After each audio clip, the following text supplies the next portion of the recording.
So I wanted to make this video about the recent experiences that I've had applying for software engineering jobs in 2024. Because I'm a software engineer and because I'm a nerd, I kept pretty detailed stats of all of the applications that I sent. And yeah, I want to share all of those statistics with y'all. I will say that I only had to go through all of this because I was unfortunately part of layoffs at my last company earlier in 2024, and so that kind of sent me down a spiraling rabbit hole of applying to a ton of jobs for the following 2 to 3 months. And I gotta tell you, I don't wish that on anybody because it sucks. The amount of time that it takes to prepare for software engineering interviews, all the way from applying to the actual job itself down to the final panel interview, is just an insanely long process. And hopefully that changes at some point in the future, but something tells me that it probably won't. So like I said, this video is all about the stats that I accrued while I was applying for these jobs. This was from about March to May of 2024. So that'll be part of 3 things that I would like to cover in this video. It'll be the stats from this year, from 2024. It'll also be kind of a deep dive into what were the interviews like this time around? Are we still asking leak code style questions? Are there different formats for interviews right now in 2024? And then finally, just as something kind of fun and interesting, I also went through this process in 2022, and I have some pretty detailed stats from back then as well. So I want to do a comparison of what the stats look like right now in 2024 versus what they were like in 2022 when the job market was a little bit better. So yeah, that's what I want to cover in this video, and let's start off by looking at those stats for 2024. I'm in the spreadsheet that I kept for all of my job applications for 2024, and as you can see, this is kind of insane. I was laid off on February 15th, this day right here, and I just had a feeling. On February 14th, the day before, that something was going down. We had an earnings call coming up, and there were some things brewing, and something just told me, you know what, you should really redo your resume right now and get ready to start applying for jobs. And that is exactly what I did, and lo and behold, that is what happened as well. So that's kind of a side note. Like I said, we started applying on February 14th of 2024, and these applications went all the way until I got April 15th, so 2 full months of applying for jobs. And honestly, there's probably a few that I missed in here, but as you can see, this is 239 total applications that were sent in this 2-month span. So you might look at those 239 applications and see that as a scary number, like, wow, we have to apply to a lot of jobs just in order to get one single job. But I think it's actually kind of a good thing that there is still such a high quantity of jobs available, and pretty high quality jobs. I think there were ones that I definitely passed up because they just didn't meet some kind of criteria for me. I wasn't incredibly picky per se. I think that's just what happens after you've been laid off. But I will say that the jobs that I did apply for met some kind of criteria for me. And I think that is a good thing that there are still so many jobs available for software engineers. There might be more competition for them now. The total number of jobs doesn't really seem to be dwindling too much. I haven't kept up with this a ton over the past couple months since I've started my new job, but that was just my experience over the couple months that I was applying. So back into this spreadsheet, just some minor things to point out before we get into the total number of interviews that I got is just the types of jobs that I was applying for. So you can see I'm a mid-level engineer. I've got 4 to 5 years of experience, and I mostly enjoy working on the back end, although I have worked in a full stack capacity for the majority of my career.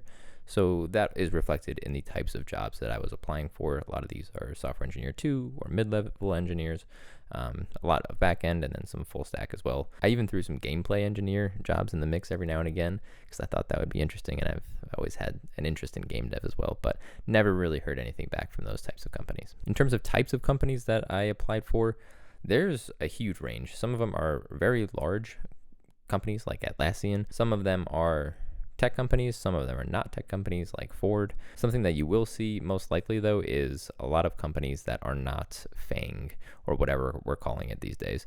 I think there is like one Google probably in there, one Amazon, maybe there's a Facebook somewhere in here, but for the most part, these jobs are not FANG jobs. Those interviews are really hard, man, and it's just something that has never really inspired me to work at one of those companies. So for the most part, I was steering clear of those. Now into some more interesting stats revolving around how many interviews did I actually get. Before we can do that, we have to check out how many places ghosted me. So this is, I sent an application and I never heard anything back. Maybe not even a rejection email. And unfortunately, there are a ton. We got 113 of those 239 applications that I sent. I never heard one thing back.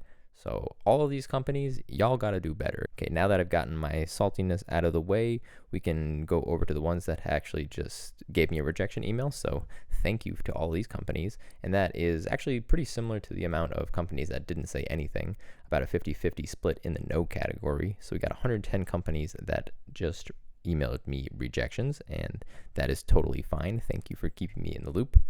Now, the most exciting part of them all, how many first round interviews did I get from those 239 applications? 15. Not terrible. Honestly, I was very happy with this number. I had heard a lot of horror stories from folks applying to jobs around the same time who were getting no interviews, who had maybe similar amounts of experience or even more experience than me, and they were getting no interviews at all. So I was very happy to see recruiters reaching back out to me and setting up interviews. Of these 15 interviews, though, I will say I think 2 to 3 of these I didn't even get past the first round, whether it was either me not being super interested in the position or the recruiter not being super interested in me and my background for the position. So for the most part, it was easy, to pass these HR screens. So I actually moved on in 9 of the 15 interviews that I had. We either went on to a behavioral interview or a technical interview. Some of these I decided to drop out because it just wasn't a good fit for me. Some of them I failed, and then some of them I passed. Of those 9, I passed 3 of them and moved on to a panel-style interview. I unfortunately failed one of those panels. This was actually a very embarrassing moment. I might make another video at some point about it. One was for Atlassian, which I would have had a panel interview, but they didn't have any roles open. Like, they filled the role already that I was applying for and didn't have anything else open. So never actually got to do the panel interview with them. And then the company that I ended up working for, I just have their name blacked out just because I feel like it, was able to pass that panel interview and get an offer. So of the 15 jobs that I had first round interviews for, ended up doing 9 technical interviews. Of those 15, 2 final round interviews, and then 1 offer. Alrighty, so now that we've talked about some of the stats that I gathered during my applications in 2024, let's talk about what the interviews were like. If you are a software engineer, you know that interviews are grueling.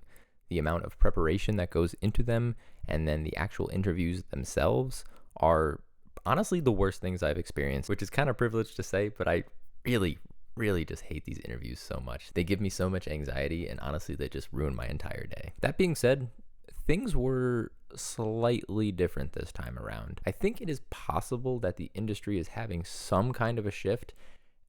If it is, it's very gradual, and it is definitely not a complete departure from lead code style interviews, but I do think I saw less lead code questions than I was expecting. In terms of my preparation, that's kind of what I was doing. I was doing a lot of lead code, and I was expecting to see those types of questions come up quite often in interviews, and they did. Don't get me wrong. I would say in probably 3 of the 9 technical interviews that I had, I was definitely given some sort of lead code question, either something that I'd seen directly on lead code or some variation of it. But the other 6 that I had were different. They were still coding style interview questions, but they weren't just straight out of lead code, just some algorithm that you have to know, and if you don't know it, then you can't get the answer. One example of this was for Stripe, and you can see these things. This is on LeetCode or on Glassdoor forums, and you can kind of see the types of questions that they ask. Square was another example of this as well. Unfortunately, I failed both of these, but they were different. They were multi-part questions where you were asked to solve some kind of business problem using code, and the next pieces of the problem would kind of build on the last. So you had to make good decisions about what data structures you were using and how you designed your code so that when you got to the next phase of the problem, you were able to do it as efficiently and effectively as possible. These were highly collaborative as well, which was really nice. So the interviewers were there to help you, not to be a hindrance to you, which was really nice. The folks that I had the opportunity to interview with were also super nice, and they were more than happy to give me any feedback that I needed in a moment, or if I needed a question answered, they were there to do that for me. And I really hope that that is the direction that we start to go in as an industry in terms of coding questions in interviews, because it really does simulate way more closely what a working environment will be like on the day to day. It's working with your fellow engineers, solving business problems, and talking about things like code design and code quality. So to summarize, definitely there are still companies that are doing only leak code. I had an Amazon interview and it was two of the most difficult leak code questions that I'd ever seen in my entire life. And this was just a phone screen too, and you're not even talking to a person, it's just an online phone screen. And I looked at it for like 30 minutes and just quit because there's no way I was solving these problems. So companies like Amazon are obviously still doing leak code style interview questions, and some other companies are doing this as well. I think I had mentioned Atlassian before. That was pretty textbook leak code, but thankfully it wasn't the majority of my interviews. So like I said, I hope this is the trend that we continue to see in the industry and in interviews going forward. Alrighty, now just for fun, let's take a look back at my stats from 2022. So this wasn't layoff based. So this was, I already had a job at that point, but I was looking for something new. And this was a very different job market. I will say I was a lot more selective with the companies that I was applying for, and that is reflected in the just total number of applications. Here in 2022, I only sent out 50 applications, and I ended up getting 5 first round interviews from those 50 applications. So a 10% response rate, which back then I thought was really good. But if we look back to 2024, 15 out of the 239 applications that I sent is a 6% response rate, which really isn't too much different than what I saw in 2022. Yeah, sure, it's almost half of what I had in 2022, but I still think that a 6% rate is enough to where you can get a job. I do really think that applying for jobs and then getting a job is all a numbers game. There is a lot of preparation, of course, that goes into it, but if you're able to send out enough applications, I do think good things will happen eventually. So just play the numbers game as much as you can. Like I said, 6% response rate to get interviews here in 2024. Alrighty, that will wrap up this video though. I was really excited to share these numbers with y'all. I like keeping this kind of data. It's very interesting to me. So if y'all have some different experiences, some different stats in terms of number of interviews acquired off of X amount of applications, definitely share them down below. I think everybody would love to see what the current numbers are looking like. And just a word of encouragement, like I said, software engineering interviews are horrendous, and the whole process can really take a toll on you. So just know that you're not the only one going through it. There is a light at the end of the tunnel if you're able to just send out enough applications and bear down, get through these interviews. Once you get a job, it's the greatest feeling in the world. Thanks a bunch for watching. I am going to make a follow-up video to this, which is explaining the process that I use for applying to all these jobs. I think I've really perfected a system over the last couple attempts at applying for jobs. So I want to share that with y'all. Keep an eye out for it. I'll leave it down in the description if it is out already.